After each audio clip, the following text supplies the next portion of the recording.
কুরাইশ নেতাগণ যখন রাসূল সাল্লাল্লাহু আলাইহি ওয়াসাল্লামের কোনোভাবেই ক্ষতি এবং তার উপর অত্যাচার করতে পারল না, তখন তারা গোপনে কালো জাদুর ষড়যন্ত্র করল। মূলত যখন তারা দেখল যে তারা কোনোভাবেই দয়ার নবী ও মায়ার নবীর ক্ষতি করতে পারছিল না, তো তখন তারা অনেক চিন্তায় পড়ে গেল। সেই সময়কালে জনৈক কুরাইশ নেতা এক রাত্রিবেলায় তার স্ত্রীর সাথে ফন্দি আটছিল কিভাবে কি করা যায়। তখন তার স্ত্রী পরামর্শ দিল, আমরা তো মুসলমানদের সাথে সরাসরি মোকাবিলা করতে পারবো না, কিন্তু ভিন্ন রকম ভাবে আমরা অবশ্যই কোনো চাল চালতে পারি। আমার জানা মতে মদিনায় একজন জাদুকর রয়েছে, সে আপনাকে অবশ্যই সাহায্য করতে পারে। শুনেছি সে মুসলমানদের বিরোধিতায় কাজ করে এবং ক্ষতিকর জাদুকর হিসেবে সে সমাজে প্রচলিত। কুরাইশ নেতা আর দেরি করল না, সে রাত্রিবেলায় চুপচাপ মদিনার উদ্দেশ্যে দ্রুতগামী একটি ঘোড়া নিয়ে বের হয়ে গেল। মদিনায় গিয়ে সে ওই ব্যক্তির সাথে রাতের আধারে দেখা করলো। দুজন কথোপকথন করতে লাগলো। প্রথমে তার নাম জিজ্ঞাসা করলো, সে উত্তর দিল, আমার নাম হচ্ছে লাবিদ ইবনে আসাম। এরপরে মক্কার কুরাইশ নেতা লাবিদকে অর্থের প্রলোভন দিয়ে এবং মক্কার গোপন সমর্থন ও আশ্রয়ের কথা জানিয়ে তাকে জিজ্ঞাসা করতে লাগলো, হে লাবিদ, তুমি কি এমন একটি কাজ করতে পারবে যেন মুসলমানদের কাছে মোহাম্মদ হেয় প্রতিপন্ন এবং মিথ্যা সাব্যস্ত হয়? তখন লাবিদ মনে মনে ভাবতে লাগলো, আমি তো জাদুতে দক্ষ, এই নিয়ে কাজ করলে ব্যাপক প্রতিক্রিয়া হবে। তাছাড়া মোহাম্মদের জন্য কেউ আমার জাদুর উপরে বিশ্বাস করে না, ওর ক্ষতি করতে পারলে এই ক্ষেত্রে আমারও উপকার হবে। এমন আটঘাট ভেবে লাবিদ ইবনে আসাম শত্রুতার প্রতিহিংসা কিংবা অর্থের প্রলোভনে রাজি হয়ে গেল। কুরাইশ নেতা তাকে উৎসাহ দিয়ে বলতে লাগলো, এটি আমাদের একমাত্র উপায়, তুমি যা করার করো, আমরা সবকিছুর ব্যবস্থা করব। লাবিদ তখন সেখানেই দাঁড়িয়ে সিদ্ধান্ত নিল সে তাবিজ তৈরির তত্ত্বাবধানের কাজ শুরু করবে, কারণ এভাবেই সবচেয়ে সহজে মানুষের মনে সন্দেহ ও অস্থিরতা ঢুকানো যায়। তাদের এই কথোপকথনে যেন পরিবেশটাও সায় দিচ্ছিল না, মনে হচ্ছিল গাছপালা, আকাশ, জমিন সবকিছুই তাদেরকে ধিক্কার দিচ্ছিল। অবশেষে লাবিদ ইবনে আসাম যখন তাবিজ করার সংকল্প নিল, তখন সে ভাবতে লাগলো, রাসূল পাক সাল্লাল্লাহু আলাইহি ওয়াসাল্লামের শরীর থেকে কিছু জিনিস না পেলে এই কাজ আর সম্পূর্ণ হবে না। কিন্তু এই জিনিস কিভাবে সংগ্রহ করা যায়? এই জিনিসপত্র সরাসরি পাওয়া মোটেও সহজ কাজ নয়। তাই এ কারণে সে একটি কৌশল আঁটল। তার একটি বোন ছিল যার হৃদয়ে লোভ জন্মানো সহজ ছিল। সে অনেক কৌশলী ছিল এবং অনেক লোভীও ছিল। লাবিদ প্রথমে তাকে নানা প্রলোভন দিল, কখনো গয়না, কখনো কিছু অর্থ, আর কখনো মিষ্টি প্রতিশ্রুতি। ধীরে ধীরে তাকে রাজি করিয়ে এই কাজে হাত দিতে লাগলো। এভাবেই সে তার বোনকে নিজের কথা শোনানোর জন্য বিভিন্ন ধরনের ফন্দি আঁটতো এবং লোভ দিতে থাকতো, কিন্তু কি কাজ করতে হবে সেটা কখনো বলতো না। শুধু এতটুকুই বলতো যে আমার কথা যদি তুমি শোনো তাহলে তোমার অনেক উপকার হবে। এভাবেই একদিন সে তার বোনকে ডেকে তাকে বলতে লাগলো, হে বোন, তোমার একটি কাজ করতে হবে।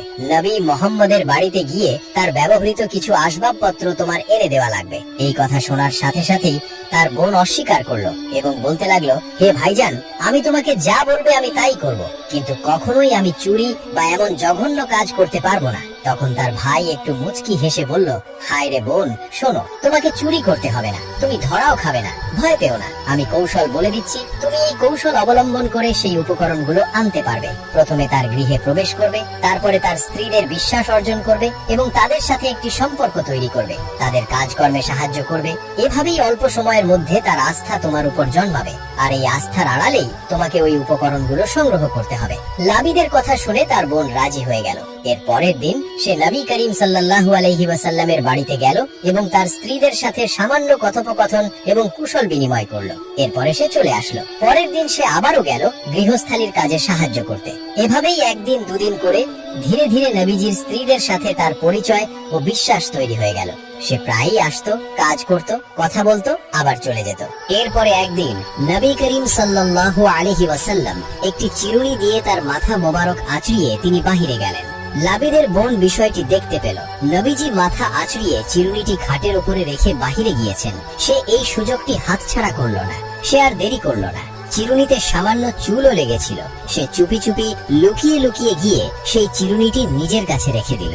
এভাবেই দিনের পর দিন আসা যাওয়ার পর স্ত্রীদের বিশ্বাস অর্জন করে সে অবশেষে সেই চিরুনিটি নিয়ে গেল এবং আরো কিছু ব্যবহারের সামগ্রী নিয়ে সে লাবিদের হাতে তুলে দেয়। লাবিদ ইবনে আসাম যখন নবী করিম সাল্লাল্লাহু আলাইহি ওয়াসাল্লামের ব্যবহৃত চিরুনি ও তাতে লেগে থাকা চুল হাতে পেল, তখন সে মনে মনে বলতে লাগলো, এখন আমার কাজ পূর্ণ হবে। তবে এখানে আরো কিছু জিনিসপত্র বাকি আছে। সে তৎক্ষণাৎ দৌড়ে গিয়ে একটি পুরুষ খেজুর গাছের শুকনো ছাল তুলে আনলো। এরপরে নিশ্চুপ রাত্রিবেলায় তার ঘরের ভিতরে বসে সে জাদুর সমস্ত জিনিসপত্রগুলো সামনে রাখলো। তার সামনে বিভিন্ন ধরনের পাত্রে আগুন জ্বলছে এবং বিভিন্ন ধরনের কালো মন্ত্র সে পাঠ করছে। একটি সুতোয় সে গিট দিতে লাগলো। প্রতিটি গিটের ভিতরে সে সূক্ষ্মভাবে কিছু কালো জাদুর শব্দ পাঠ করতে লাগলো। এভাবেই সে ওই সুতোটিতে 11টি গিট দিল। প্রতিটি গিট যেন এক একটা শয়তানি চিহ্নের প্রতীক, এবং পাশাপাশি সে নবী করিম সাল্লাল্লাহু আলাইহি ওয়াসাল্লামের সেই ব্যবহৃত চিরুনির দাঁতও ব্যবহার করলো। এজন্য সে প্রথমে একটি চিরুনির দাঁত হাতে নিল এবং নবীজির চুলগুলো সেই চিরুনির দাঁতে পেঁচিয়ে সে জাদুকে আরো শক্ত করলো। অবশেষে সব জিনিসপত্র একত্র করে লাবিদ এমন ভাবে বাঁধলো যেন কেউ খুঁজেও না পায় এবং কেউ পেলেও সহজে বুঝতে না পারে। সব মিলিয়ে সে এমন ভয়ঙ্কর তাবিজ তৈরি করলো যা ছিল দুষ্ট শক্তির পূর্ণ প্রতীক। কিন্তু একটি প্রশ্ন ছিল, এই তাবিজটি সে কোথায় রাখবে যাতে কেউ কখনো সন্দেহ না করে, আবার এমন জায়গা যেখানে অশুভ প্রভাব আরো প্রবল হতে পারে। হঠাৎ করে তার মাথায় একটি কূপের কথার চিন্তা আসে, যার নাম ছিল জারওয়ান কূপ। এটি ছিল মদিনার বাইরে অবস্থিত। এর পানি ছিল লালচে ও হোলডেটে, যেন হেন্নার পানির মতো। এটি ছিল পরিত্যক্ত একটি কূপ এবং তার চারপাশের খেজুর গাছের মাথাগুলো শয়তানের মাথার মতো দেখা যেত। মদিনার মানুষ এই কূপটিকে শয়তানি কূপ বলে আখ্যায়িত করত এবং এর পানি কেউ সংগ্রহ করত না, যার কারণে এটি একটি পরিত্যক্ত ও অশুভ কূপ ছিল। লাবিদ এই কূপটিকে কাজে লাগানোর চিন্তা করলো। তাই রাতের আধারে মানুষ যেন না দেখে সে শহরের প্রান্তে সেই জারওয়ান কূপের কাছে গেল। লাবিদ কূপের ধারে চারপাশ তাকালো, নিশ্চিত হলো কেউ নেই। তারপরে সেই তাবিজটি শক্ত করে একটি পাথরের সাথে বাঁধলো, যাতে ডুবে গেলে সরাসরি তলায় চলে যায় এবং কোনো কারণে এই তাবিজটি যেন ভেসে না ওঠে। এরপরে মন্ত্র উচ্চারণ করতে করতে সে তাবিজটি কূপের ভিতরে ছুঁড়ে মারলো। ভারী হওয়ার কারণে তাবিজটি ডুবতে আর সময় নিল না। চোখের পলকেই সে ঘোলাটে পানির ভিতরে অদৃশ্য হয়ে গেল। তারপরে লাবিদ নিঃশব্দে ফিরে আসতে লাগলো। হঠাৎ করে মনে পড়লো, কূপটি যদি শুকিয়ে যায় তাহলে হতে পারে তাবিজটি কারো নজরে চলে আসবে। বুদ্ধি করে সে বড় আকারের একটি পাথর যেখানে তাবিজটি পড়েছিল সেইখানে ছুঁড়ে মারলো। এমন ভাবে ছুঁড়লো যেন সেই বড় পাথরটি তাবিজের উপরে গিয়ে পড়ে এবং তাবিজটিকে ঢেকে ফেলে। এরপরে লাবিদ নিশ্চিত হয়ে সেখান থেকে নিঃশব্দে ফিরে গেল। কূপে লুকিয়ে রাখলো সেই তাবিজ যার ভিতরে ছিল চুল, চিরুনি, গিট বাঁধা সুতো এবং খেজুর গাছের ছাল। সেখান থেকেই শুরু হলো রাসূল পাক সাল্লাল্লাহু আলাইহি ওয়াসাল্লামের উপরে সেই জাদুর প্রভাব। প্রাথমিক পর্যায়ে এটি ছিল ক্ষুদ্র এবং শারীরিক কিছুটা দুর্বলতা, কাজের মাঝে হালকা ক্লান্তি অনুভব করা। তারপরে প্রভাব বাড়তে শুরু করলো। একসময় এমন হলো, নবী করিম সাল্লাল্লাহু আলাইহি ওয়াসাল্লাম মাঝে মাঝে মনে করতেন তিনি কোনো কাজ করেছেন, অথচ বাস্তবে তিনি সেই কাজটি করেননি। এটি শুধু তার ব্যক্তিগত জীবনের দিকেই সীমাবদ্ধ ছিল।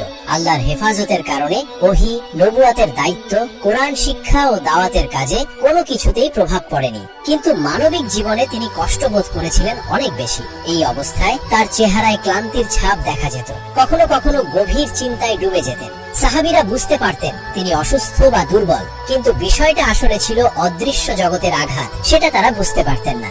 এভাবে প্রায় 6 মাস কেটে গেল, কেউ জানতো না আসল রহস্যটা কোথায়। মানুষের চোখে ছিল এটি যেন স্বাভাবিক অসুস্থতা, অথচ এর আড়ালে কাজ করছিল সেই কূপের গভীরে রাখা লাবিদের জাদু। এভাবেই অনেকদিন পার হয়ে যাওয়ার পরে নবী করিম সাল্লাল্লাহু আলাইহি ওয়াসাল্লাম একটি রাত্রে বিশ্রাম নিচ্ছিলেন। হঠাৎ তিনি একটি স্বপ্ন দেখতে পেলেন, যে স্বপ্নটি অত্যন্ত বাস্তব ও সুস্পষ্ট ছিল। তিনি দেখতে পেলেন 2 জন ফেরেশতা উপস্থিত, একজন তার মাথার কাছে, আরেকজন তার পায়ের কাছে বসে আছেন। নবী করিম সাল্লাল্লাহু আলাইহি ওয়াসাল্লাম তাদের দিকে তাকালেন। ফেরেশতারা যেন কোনো গোপন বার্তা নিয়ে এসেছেন। মাথার কাছের ফেরেশতা বলতে লাগলো, এই ব্যক্তি কি অসুস্থ? দ্বিতীয় ফেরেশতা উত্তর দিল, তার উপর জাদু করা হয়েছে। নবী করিম সাল্লাল্লাহু আলাইহি ওয়াসাল্লাম হতবাক হয়ে গেলেন। জাদু? তবে তিনি ধৈর্য ধরলেন, শান্তির সঙ্গে ফেরেশতাদের কথা শুনলেন। প্রথম ফেরেশতা জিজ্ঞাসা করলেন, কে করেছে? দ্বিতীয় ফেরেশতা উত্তর দিল, লাবিদ ইবনে আসাম। এরপর তারা বিস্তারিত জানালেন কোথায় রেখেছে। নবীজি জানতে পারলেন কূপের ভেতরে জাদুর বস্তু রাখা হয়েছে। এভাবে ফেরেশতা 2 জন কথোপকথনের মাধ্যমে সবকিছু জানিয়ে দিলেন। স্বপ্নটি ছিল এতটাই বাস্তব যেন ফেরেশতারা সরাসরি স্বপ্নের ভিতরেই নির্দেশনা দেখিয়ে দিচ্ছিলেন। পরের দিন সকালেই নবী করিম সাল্লাল্লাহু আলাইহি ওয়াসাল্লাম সকল সকল সাহাবীদেরকে ডাকলেন এবং সকলের সামনে সেই কূপটির কথা খুলে বললেন। তিনি হযরত আলী রাদিয়াল্লাহু তাআলা আনহুকে সেই কূপের কাছে পাঠালেন তাবিজের বস্তু আনার জন্য। আলী রাদিয়াল্লাহু তাআলা আনহু কিছু সাহাবীকে নিয়ে সেই কূপের কাছে গেলেন। তিনি গিয়ে দেখতে পেলেন কূপটি ছিল অস্বাভাবিক, জল ঘোলা লালচে রঙের, চারপাশের গাছগুলো যেন শয়তানের মাথার মতো বাঁকানো। সাহাবীরা কূপের পাড়ে দাঁড়িয়ে আল্লাহর নাম উচ্চারণ করে পানি সেচা শুরু করলেন এবং সমস্ত পানি তুলে কূপটি শুকিয়ে সেই বাধাই করা তাবিজের সমস্ত বস্তু তুলে আনলেন।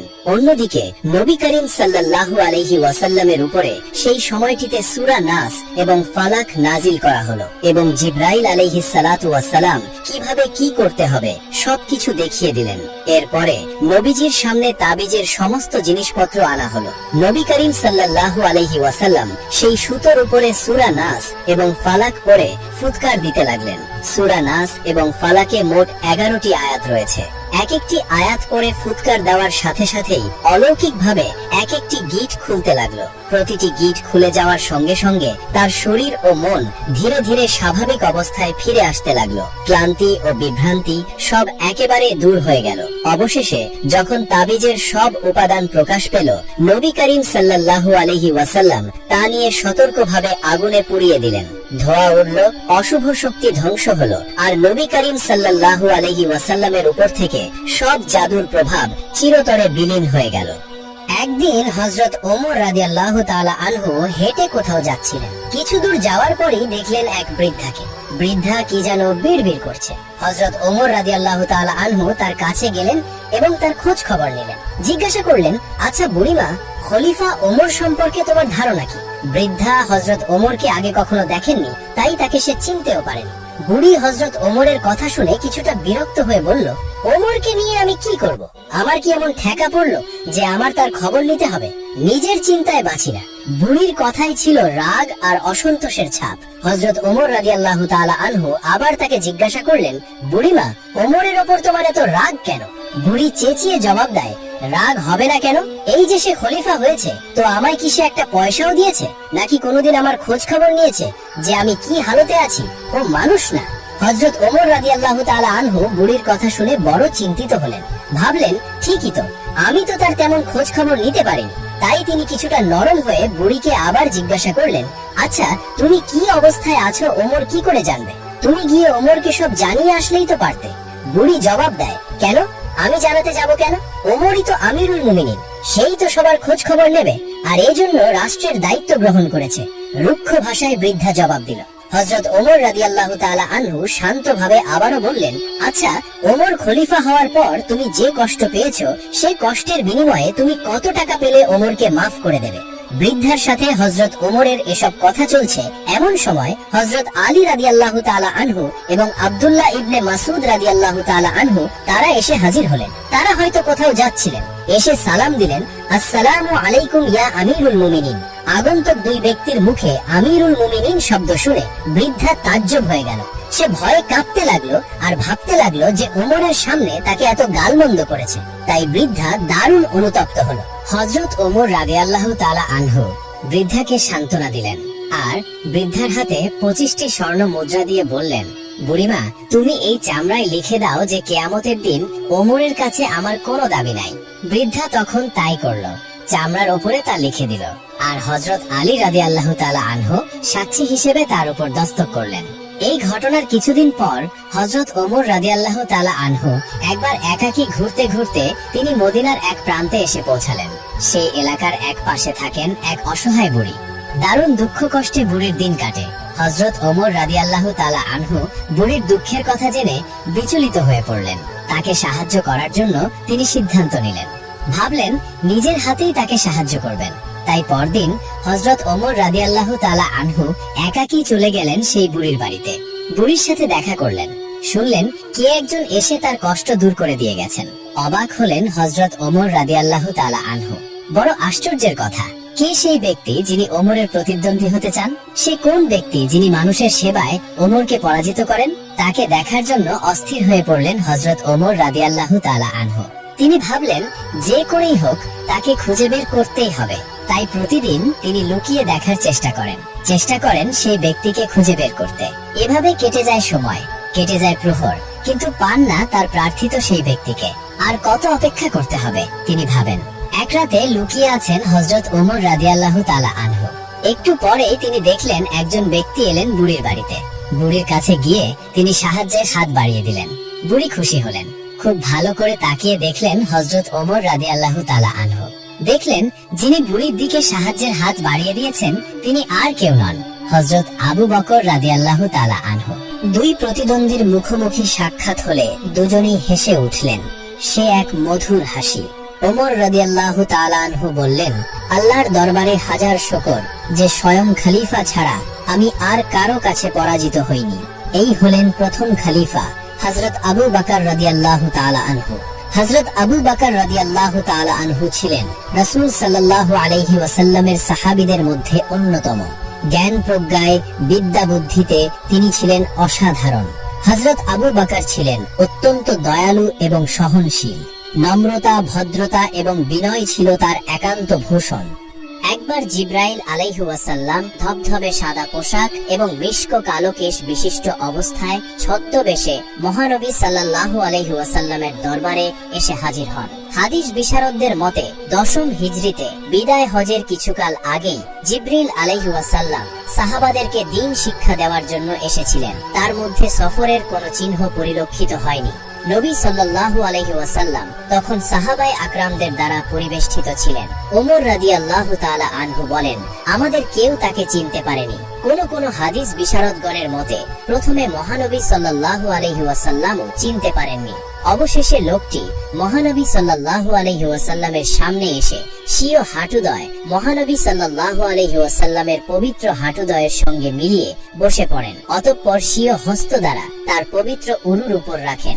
সাহাবায়ে একরাম অবাক হয়ে তার কার্যক্রম প্রত্যক্ষ করেন। লোকটি নবী সাল্লাল্লাহু আলাইহি ওয়াসাল্লামকে 4টি বিষয়ে প্রশ্ন করেন। তা হলো ইসলাম, ঈমান, ইহসান ও কিয়ামতের সময়। প্রথম প্রশ্ন, লোকটি প্রথমে প্রশ্ন করলেন, হে মুহাম্মদ সাল্লাল্লাহু আলাইহি ওয়াসাল্লাম, আমাকে ইসলাম সম্পর্কে অবহিত করুন।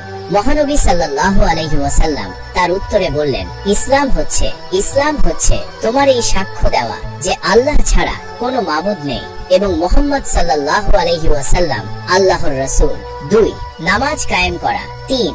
যাকাত প্রদান করা। 4. রমজানে রোজা রাখা এবং 5. পথ খরচের সামর্থ্য থাকলে হজ ব্রত পালন করা। মহানবী সাল্লাল্লাহু আলাইহি ওয়াসাল্লামের কথা শ্রবণ করার পর লোকটি বললেন, আপনি সত্যি বলেছেন। উপস্থিত সাহাবায়ে কেরাম লোকটির কথা শুনে অবাক হলেন, কারণ তিনি নিজে প্রশ্ন করেছেন, আবার সত্যায়নও করেছেন, কিন্তু তারা কোনো কথা বলেননি। দ্বিতীয় প্রশ্ন, লোকটি আবার প্রশ্ন করলেন, আমাকে ঈমান সম্পর্কে অবহিত করুন। মহানবী সাল্লাল্লাহু আলাইহি ওয়াসাল্লাম তার উত্তরে বললেন, ঈমান হলো 1. আল্লাহ তাআলা, 2. তার ফেরেশতাকুল, 3. আসমানি কিতাবগুলো, 4. রাসূলগণ এবং 5. পরকাল এবং তাকদীরের ভালো মন্দের প্রতি বিশ্বাস স্থাপন করা। লোকটি এবারও বললেন, আপনি সত্যি বলেছেন। সাহাবায়ে কেরাম আগের মতো এবারও আশ্চর্য বোধ করলেন। তৃতীয় প্রশ্ন, লোকটি আবার প্রশ্ন করলেন, আমাকে ইহসান সম্পর্কে অবহিত করুন। মহানবী সাল্লাল্লাহু আলাইহি ওয়াসাল্লাম জবাবে বলেন, ইহসান হলো মহান আল্লাহর এমন ভাবে ইবাদত করা যেন তুমি আল্লাহকে দেখতে পাচ্ছ, আর যদি তুমি তাকে দেখতে না পাও তাহলে মনে করবে তিনি তোমাকে দেখতে পাচ্ছেন। চতুর্থ এবং শেষ প্রশ্ন, এরপর লোকটি চতুর্থ প্রশ্ন করলেন, আমাকে কিয়ামত সম্পর্কে অবহিত করুন। এর উত্তরে মহানবী সাল্লাল্লাহু আলাইহি ওয়াসাল্লাম বললেন, জিজ্ঞাসাকারী থেকে জিজ্ঞাসিত ব্যক্তি অধিক জ্ঞাত নয়, অর্থাৎ আপনার চেয়ে আমি এই প্রসঙ্গে অধিক অবগত নই। প্রশ্নকারী বললেন, তাহলে আমাকে কিয়ামতের কিছু নিদর্শন বলে দিন। রাসূল সাল্লাল্লাহু আলাইহি ওয়াসাল্লাম বললেন, কিয়ামতের নিদর্শনগুলোর মধ্যে একটি হলো, 1. দাসী তার মনিবকে প্রসব করবে, অর্থাৎ দাসী তার মনিবের সন্তানকে জন্ম দেবে এবং পরবর্তী সময়ে সেই সন্তানটি তার মনিবের স্থলাভিষিক্ত হবে। 2. আরেকটি নিদর্শন হলো, তুমি দেখতে পাবে যে যাদের পায়ের জুতা ও গায়ে জামা নেই তারা শূন্য হাতে এক সময় জীবন যাপন করত এবং মেষ চড়াতো, তারাই পরবর্তী সময়ে বড় বড় প্রাসাদ গড়ে তুলবে এবং এই সব কাজে প্রতিযোগিতা করবে। সব প্রশ্ন করে লোকটি চলে গেলেন। ওমর ফারুক রাদিয়াল্লাহু তাআলা আনহু বললেন, আমরা কিছু সময় নীরব হয়ে বসে রইলাম। অতঃপর মহানবী সাল্লাল্লাহু আলাইহি ওয়াসাল্লাম আমাকে লক্ষ্য করে বললেন, হে ওমর, আগন্তুক এ প্রশ্নকারীকে তুমি কি চিনতে পেরেছো? আমি বললাম, আল্লাহ ও তার রাসূল সবচেয়ে বেশি জ্ঞাত। রাসূল সাল্লাল্লাহু আলাইহি ওয়াসাল্লাম বলেন, তিনি হলেন জিবরাইল আলাইহিস সালাম। তিনি দ্বীন শিক্ষা দেওয়ার লক্ষ্যে আমাদের কাছে এসেছিলেন। অন্য বর্ণনা মতে রাসূল সাল্লাল্লাহু আলাইহি ওয়াসাল্লাম বলেছেন, কিয়ামতের আরেকটি নিদর্শন হলো নগ্ন পথ, নগ্ন দেহ বিশিষ্ট মুখ ও বধিরদের তোমার পৃথিবীতে শাসক হিসেবে দেখতে পাবে। অতঃপর মহানবী সূরা লোকমানের সর্বশেষ আয়াত পাঠ করেন। 5টি বিষয়ে জ্ঞান আল্লাহ ছাড়া আর কেউ জানে না। 1. কিয়ামত কখন হবে। 2. কখন বৃষ্টি হবে। 3. গর্ভাশয়ে সন্তান কি অবস্থায় আছে। 4. আগামীকাল কি উপার্জন করবে। 5. কোন জায়গায় সে মৃত্যুবরণ করবে। উল্লেখিত বর্ণনাটি হাদিসে জিব্রাইল হিসেবে পরিচিত।